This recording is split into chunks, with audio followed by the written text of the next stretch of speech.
Добрый вечер. В эфире Абхазского телевидения еженедельная программа «Суть дела». Прямые инвестиции предполагают вложение финансов для создания новых предприятий, рабочих мест и увеличения налоговых поступлений в бюджет. В сегодняшней программе хотелось бы поговорить о том, насколько привлекательна наша страна для иностранных инвесторов и каков вообще инвестиционный климат у нас в республике. И у нас в гостях сегодня кандидат экономических наук Саид Лейба. Саид, добрый вечер, рады вас видеть в нашей студии. Здравствуйте, Нава, спасибо, что пригласили. Вот об инвестиционном климате в Абхазии немало говорят у нас в стране, но хотелось бы узнать ваше мнение как человека, который живет и работает за пределами республики. Вы, я знаю, занимаетесь преподавательской деятельностью и вопросами конкретно инвестиций. Расскажите, пожалуйста, как вы оцениваете вообще инвестиционный климат в Абхазии? Ну, знаете, Нала, прежде чем говорить или давать оценку инвестиционному климату в Абхазии, наверное, надо прежде всего сказать о том, что такое вообще инвестиционный климат. Это совокупность факторов и ограничений, влияющих на приток капиталов в страну или в отдельно взятый регион данной страны. Ну, экономическая наука, она разработала некую методологию, в основе которой лежит оценка факторов рисков. И если эти риски сгруппировать по трем направлениям, это вот политические риски, системные или институциональные, как еще их называют, и экономические. И по вот этим вот факторам риска для каждой страны, для каждого региона они, наверное, будут разниться, немножко свои. Можно оценить вообще инвестиционный климат в стране. Ну, у меня нету статистических данных, которые бы мне позволяли бы на цифрах оценить вообще инвестиционный климат или инвестиционную активность в стране.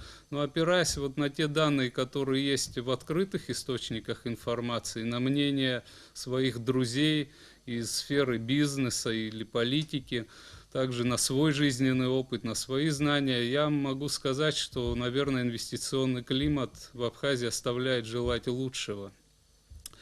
Я в свое время попробовал сгруппировать те риски, которые существуют в экономике и политике Абхазии, и оценить, как они вообще влияют на инвестиционный климат. Вот если мы будем говорить о политических рисках, ну, они, наверное, трудно преодолимы, да, и на них зацикливаться, может быть, и не стоит. Ну, мог бы назвать такие, допустим, частичная признанность республики со стороны мирового сообщества тоже накладывает большие ограничения.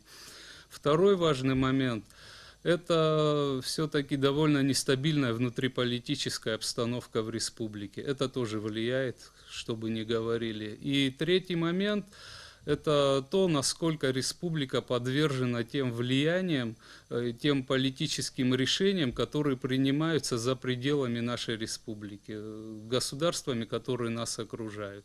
Происходят некие процессы в этих странах, и это бумерангом отражается на нас. В качестве примера, ну вот, недавние обострившиеся отношения между Российской Федерацией и Турецкой Республикой, и как это сказывается на нас.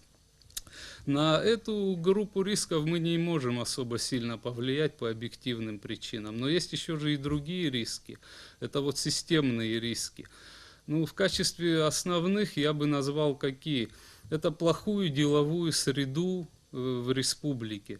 Эту среду формируют очень сильные криминальные связи и довольно серьезное влияние административного аппарата на всякие бизнес-процессы или на отдельных бизнесменов в стране. Что еще можно назвать? А законодательная база вот внутри государства? Законодательная база, на мой взгляд, ну, существуют, конечно, закон об инвестиционной деятельности, о свободных экономических зонах, но я считаю, что ее недостаточно. И та база, которая есть на сегодняшний день, она носит рамочный, в основном декларативный характер. Она не заполнена конкретным содержанием. Ну вот если сосредоточиться именно на законах, вот на мой взгляд, в этой базе, которая регулировала бы инвестиционную деятельность, очень не хватает одного важного закона о промышленной политике. который относительно недавно, в конце 2014 года, был принят в Российской Федерации, и действие которого превзошло всякие радужные ожидания. Я думаю, нам надо было бы не просто копировать этот закон, а с учетом собственных реалий адаптировать его и запустить. Это, знаете, Нал, это отдельная большая тема. Я, в принципе, мог бы как-нибудь отдельно прийти к вам в студию, рассказать об этом, если вы еще раз меня позовете. С удовольствием. А вот что касается налоговой политики, все-таки, мне кажется, у нас в стране щадящие налоги для начинающих бизнесменов. Я тоже такого же мнения, ведь ставки по отдельным и основным налогам, там, налогу на НДС, допустим, а в целом и в общем почти в 2 раза меньше, чем в России, и по остальным налогам тоже. Ставки налоговые ставки, я не думаю, что они как-то серьезно влияют на инвестиционный климат в стране. Это во всяком случае не определяющий фактор. Это не то, что мешает, да, имеет это значение, конечно, но это не тот фактор, который бы ухудшал в данный момент, в данное время инвестиционный климат в стране. Он не основной, на мой взгляд. Вот в Абхазии уже около года существует Центр по поддержке российского бизнеса, куда могут обращаться инвесторы из России и желающие заняться бизнесом в Абхазии, получить там определенную информацию и помощь. О том, что привлекает иностранных инвесторов в Абхазии и наоборот, что им мешает, нам рассказала гендиректор этого центра. Давайте посмотрим с вами ее комментарий. В Абхазии очень много есть достоинств, которые привлекают бизнес, российский в том числе, конечно, прежде всего российский. Достоинство – это то, что доступность границ, близость к России.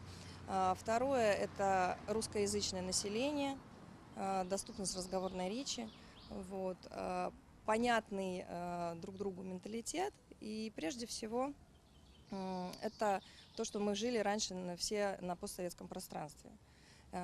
Второе, то, что мешает, прежде всего, это сама граница. Очень сильно мешает нам отсутствие законодательной базы, большой, хороший, прежде всего, это налоговый кодекс, который нужно, конечно, совершенствовать. И что касается еще законодательной базы, это, например, у нас лежат на полке некоторые законы, которые способствовали бы поддержке предпринимателей и местных, и привлечению бизнес-сообщества из России. Это поддержка малого и среднего предпринимательства, закон о лизинге, также упрощенная система налогообложения, понятная в России, а у нас все-таки очень много бизнеса на общем налогообложении. Также отсутствие кадастра, которое, наверное, просто добавляет неразберихи. В общем-то, наряду с тем, что не хватает все-таки в Абхазии, что мешает развитию бизнеса, есть определенные преимущества, как сказала Калягина. Мне кажется, что одно из преимуществ – это то, что бизнесмены с небольшим капиталом могут начать бизнес в Абхазии. То, что уже невозможно, мне кажется, в России. Да, это так. Россия тоже, она большая и разная. Например, если говорить о Москве, то капитал для вхождения в бизнес, он, наверное, исчисляется десятками тысяч долларов или евро, а то и сотнями тысяч. Да? В остальной России ситуация несколько иная. И в Абхазии тоже. Да, я с ней согласен абсолютно. С достаточно небольшими деньгами, наверное, в Абхазии можно организовывать бизнес, небольшой, малый или средний, и успешно работать. Все зависит от людей, от предпринимателей в конечном итоге.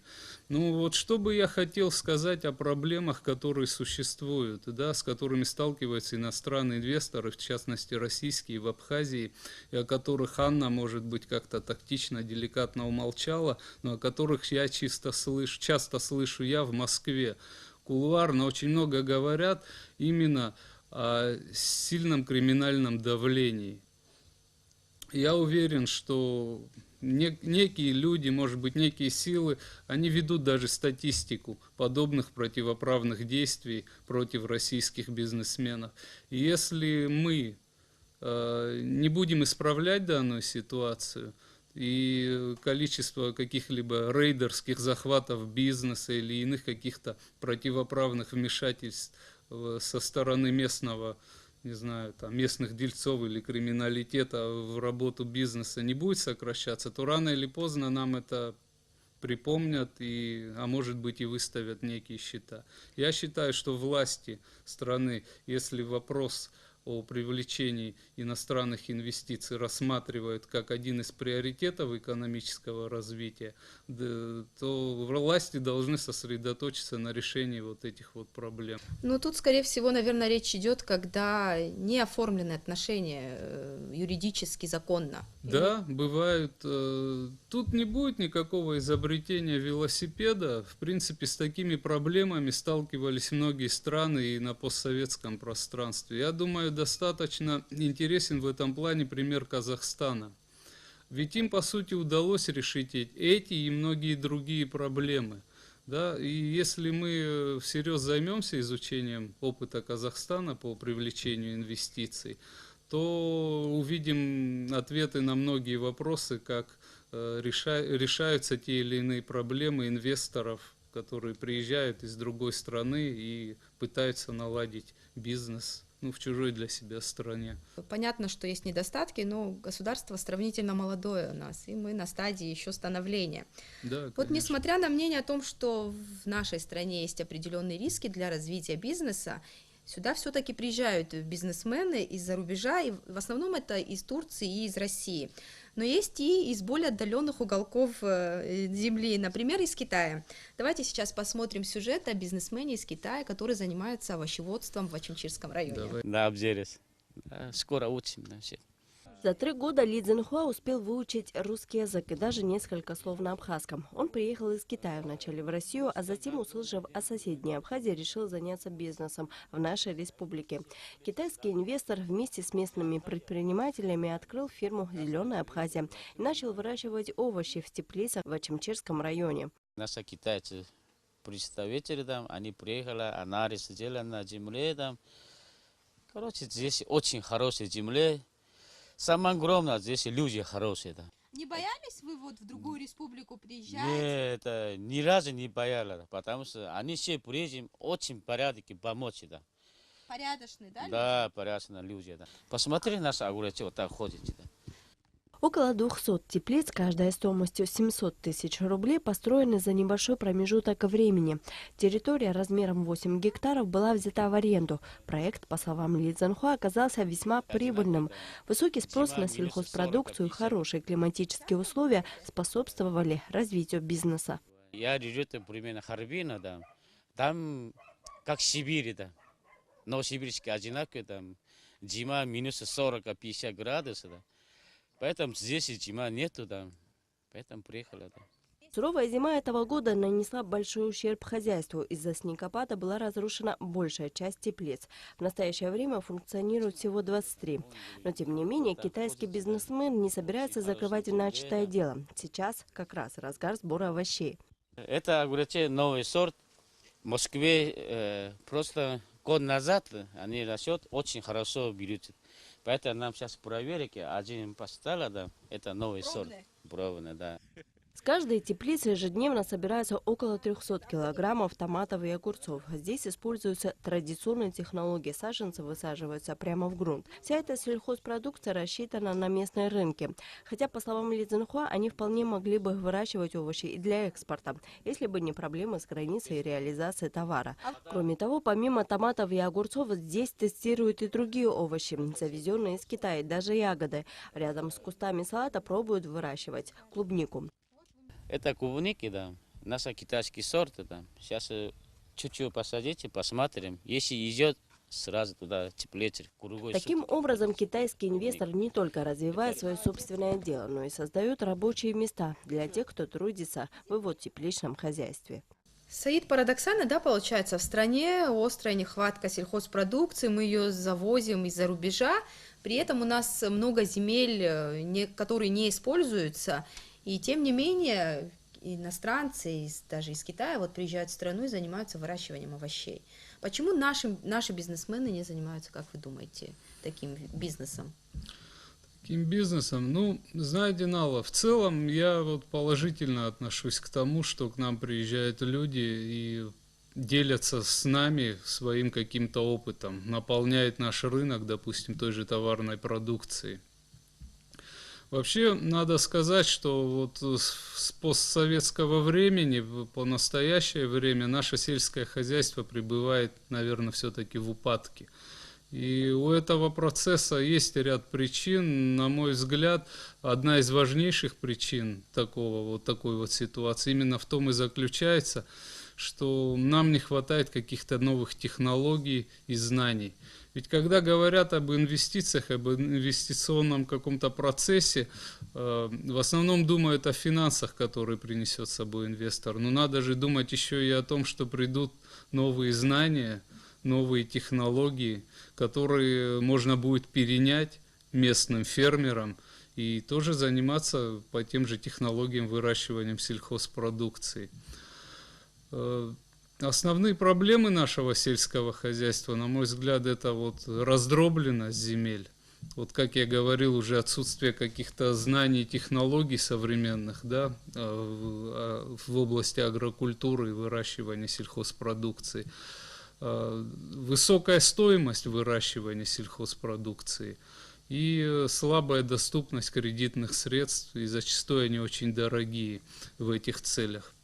Ну, кстати, вот по поводу кредитов хочу заметить, что вот существует программа при Минэкономике, как раз именно в первую очередь кредитуют бизнесменов, которые занимаются сельским хозяйством. Это очень позитивный момент, это радует, что есть такие программы. Ну, наверняка, опять же, этого мало. Ну, в принципе, в силу того, что ресурсов всегда мало, и на всех их не хватает, и всегда они ограничены. Ну, хорошо бы, если бы в этом плане еще и частные банки занимались кредитованием сельского хозяйства и или сельскохозяйственных проектов. Ну, кстати, у нас принято считать, что туризм и аграрный сектор экономики наиболее перспективные отрасли. А как вы думаете, есть ли еще какие-то отрасли, которые могли бы представлять интерес для бизнесменов внутри Абхазии и инвесторов? Я думаю, что вот наряду с сельским хозяйством и туризмом незаслуженно мало говорится о транспортной составляющей. Или если упоминается транспортная составляющая экономики Абхазии, в основном речь идет об открытии аэропорта. Но я не слышал, допустим, до сегодняшнего дня о том, чтобы на повестке дня стоял вопрос открытия железнодорожных контейнерных терминалов. Ведь наличие таких терминалов сразу бы на порядок подняло бы вообще вот состояние транспортной инфраструктуры. Есть такая статистика, которая говорит о том, что наличие транспортного терминала контейнерного железнодорожного в регионе приводит к увеличению валового внутреннего продукта данного региона в среднем от 3 до 5% в год. Это очень серьезные цифры. Обычно люди рассуждают так: вот будут какие-то товарные потоки, появится инфраструктура, но это ошибочное мнение. Вот если у нас в стране появится несколько контейнерных площадок, способных перерабатывать, переваливать крупнотоннажные и среднетоннажные контейнеры, к нам придут и товарные потоки. Что еще можно сказать? Какие еще другие отрасли? Ну, ряд отраслей промышленности. Допустим, у нас есть огромный потенциал гидроэлектроэнергетики. Мы могли бы развивать эту сферу и извлекать из этого немалые деньги, потому что в мире в основном ощущается дефицит электроэнергии. А гидроэлектроэнергия, она по своей себестоимости одна из самых дешевых. Также далеко не исчерпан потенциал пищевой промышленности, лесной промышленности, лесопереработки, та же легкая промышленность. Вот я думаю, большой потенциал заложен именно в той конфликтной ситуации, которая сложилась на данный момент между Российской Федерацией и Турецкой Республикой. Ведь не секрет, что в Турции целые отдельные промышленные регионы, целые кластеры работали на экономику России, поставляя туда свою продукцию. И сейчас они попали в некие вот санкционные списки. Если бы провести грамотную политику с турецкими бизнесменами, то можно было бы наладить трансфер данных предприятий на территорию Республики Абхазии и, пользуясь тем особым положением Абхазии в отношениях с Россией, работать на российский рынок. Думаю, над этим можно поработать и извлечь из этого очень много полезного. Кстати, я недавно прочитала вашу статью, в которой вы размышляли о путях улучшения инвестиционного климата. Обычно многие просто критикуют, не предлагая ничего, не предлагая конкретных действий. Вот вы там говорили о конкретных шагах для улучшения инвестиционного климата. Можете нам вкратце рассказать о ваших идеях? Ну, мои идеи, они, наверное, не уникальны. Я, наверное, обобщил некий опыт, особенно на постсоветском пространстве, тех стран, которые смогли преодолеть инерцию некую в получении инвестиций. В основном это, конечно, российский и казахстанский опыт. Вот на мой взгляд, я бы предложил создание некой интерактивной карты инвестиционной Абхазии. Ведь поймите, Нала, вот в современном мире страны между собой конкурируют за инвестиционные потоки. И одних только снижений каких-то налоговых ставок не добиться серьезного перелома.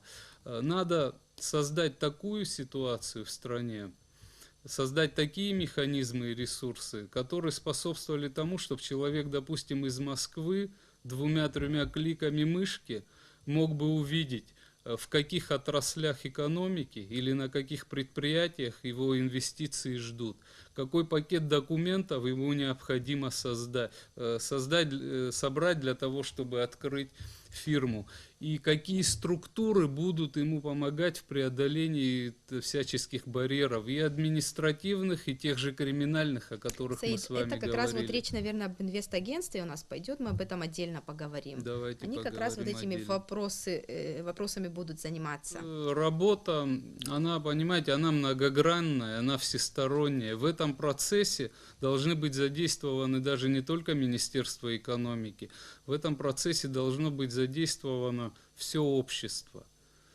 Ведь привлечь инвестиции в современном мире на самом деле вопрос непростой. Та же Российская Федерация, она сталкивается с тем, что наблюдается большой отток прямых инвестиций. Надо создавать условия, их можно как бы условно разделить, да? Надо создавать базу правовую. Кроме этого, ну, коль скоро мы вернемся к вопросу об агентстве, которое существует, у меня есть мысли на этот счет, как оно должно функционировать для того, чтобы сделать Абхазию более инвестиционно привлекательной страной. Кстати, был принят закон для привлечения инвестиций об особых экономических зонах. Но когда его вот принимали, еще он не был принят, его обсуждали долго, и многие выступали против принятия такого документа.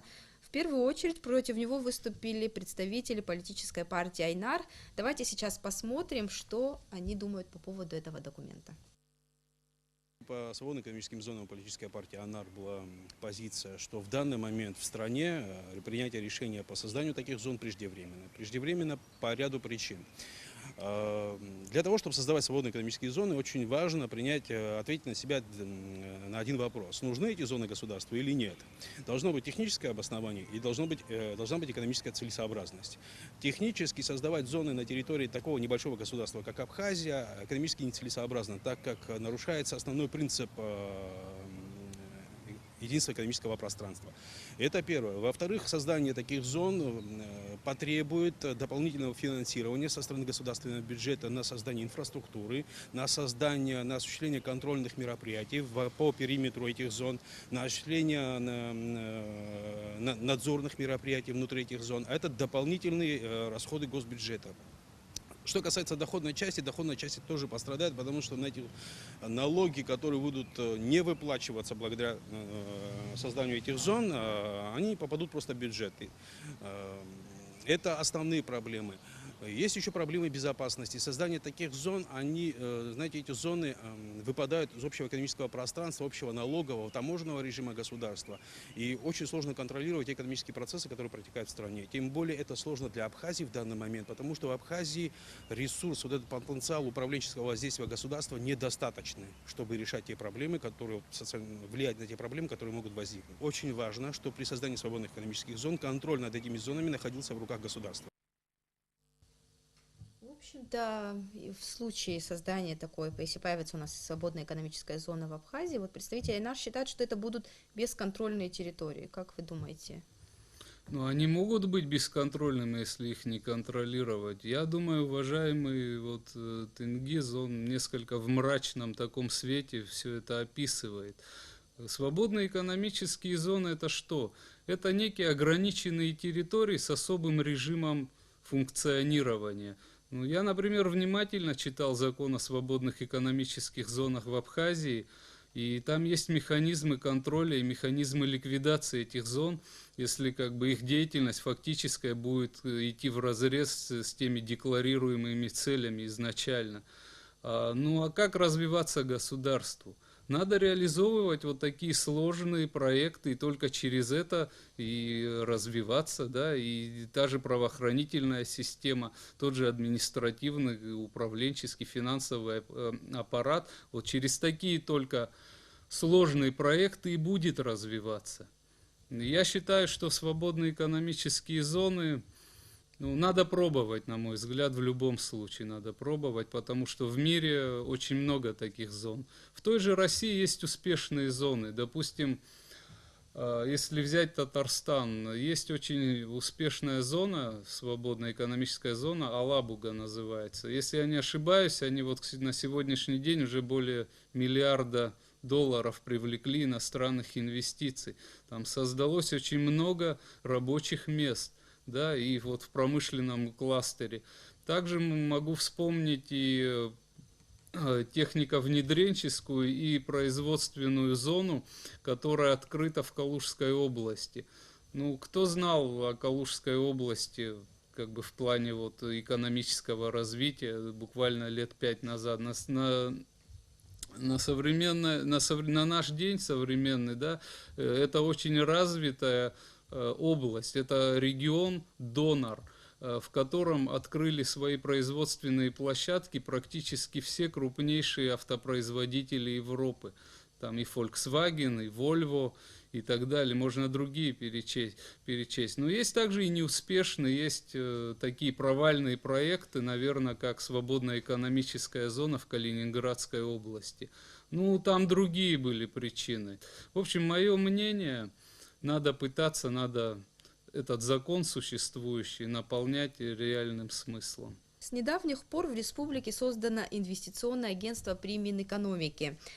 Оно как раз занимается не просто поиском иностранных инвесторов, но и систематизацией всей информации по инвестициям в Абхазии. Коротко о результатах работы нам рассказал министр экономики Адгур Арцинба. Давайте посмотрим его комментарий. Давайте. Инвестиционное агентство провело анализ по методологии Doing Business. Это международная практика, исследование, которое проводится по изучению делового климата в той или иной стране, и потом сравнивается страны по условиям ведения бизнеса. Почему? Потому что мы считаем, что для того, чтобы привлекать инвестиции и чтобы страна наша была в этом плане интересно для инвесторов, в первую очередь надо заниматься внутренним деловым климатом.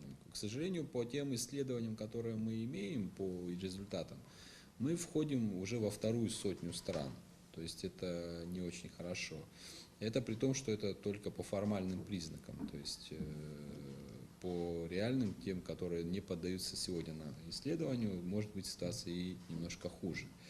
То есть о чем идет речь? Сколько времени уходит у предпринимателя на создание предприятия, регистрацию юридического лица? Сколько времени у предпринимателя уходит на регистрацию права собственности? Как обстоят дела с кредитованием? Как речь идет о обеспечении контрактов. Параллельно с этим инвестиционное агентство сегодня ведет 33 инвестиционных проекта Это те проекты, которые были отобраны и направлены в Москву в рамках кредитования крупного и среднего бизнеса 1,2 миллиарда рублей. Вот. После того, как рабочая группа здесь на месте отбирает эти проекты, они направляются в Москву. Дальнейшая проработка взаимодействия банков с инициаторами проектов, естественно, она проходит через наше инвестиционное агентство. Там дополнительные материалы необходимо предоставлять. Очень много работы занимает на один проект, в среднем от 7-6 до 8 месяцев работы.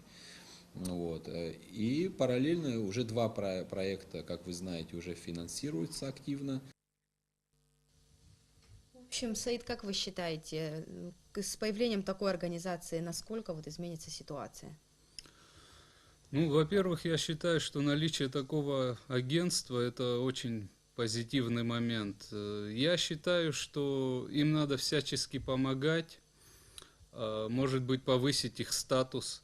В общем, это агентство, на мой взгляд, оно еще должно, кроме привлечения инвестиций, заниматься еще и некой просветительской работой для инвесторов, да и для отечественных предпринимателей. Да? Ведь многие люди даже понятия не имеют, какой пакет документов им надо собрать для учреждения юридического лица. Например, в Казахстане существуют некие центры содействия инвестициям и предпринимательской деятельности. И в каждом регионе есть филиал этого центра. Инвестор из любой страны, и местный, он может прийти в этот центр, и они, как поводыри, проведут его, как говорится, мимо всех этих проблемных моментов и будут сопровождать его работу от А до Я, помогут собрать документы, ознакомят с действующим законодательством. Если у него будут возникать какие-то проблемы с теми или иными структурами, они также готовы и их решать. Я думаю, агентство, ему надо помогать. В Минэкономике нам сказали о том, что 3-7 лет в зависимости от объема инвестиций уходит на окупаемость проектов в сфере туризма и сельского хозяйства. Как вы считаете, это хорошие сроки для бизнеса? Сроки окупаемости для разных видов бизнеса, они разнятся. В том же сельском хозяйстве, допустим, проекты по выращиванию птицы или мелкого рогатого скота, они имеют одни сроки окупаемости, достаточно короткие. В плане крупнорогатого скота, реализации бизнес-проектов по выращиванию, там иные сроки. Это можно на примере той же России проследить.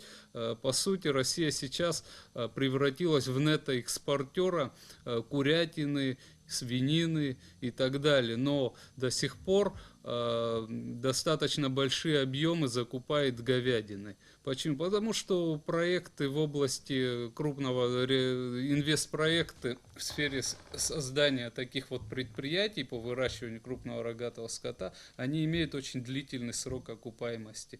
В целом это нормально, по-моему, от 3 до 7 лет. 3 года для сельского хозяйства – это вполне реальный срок окупаемости проекта. И, наконец, подводя итог нашей беседы, как вы думаете, все-таки инвестиционный климат каков в Абхазии? Наша страна сейчас привлекательна только для очень рисковых предпринимателей. Для людей, которые привыкли к некому комфорту, к некому достаточно высокому уровню безопасности. Абхазия вряд ли сегодня очень привлекательный регион для инвестирования. Но у нас бешеный потенциал, и мы его обязаны реализовать. Мы все вместе. Мы должны способствовать созданию такого климата доброжелательного, чтобы инвесторы к нам шли с охотой, и чтобы мы еще имели возможность выбора, кому оказать содействие, а кому отказать. Я так думаю. Спасибо большое, Саид, что нашли время прийти к нам. А нашим телезрителям я напоминаю, что мы говорили об инвестиционном климате в республике. У меня на этом все. Я прощаюсь с вами. До следующей недели.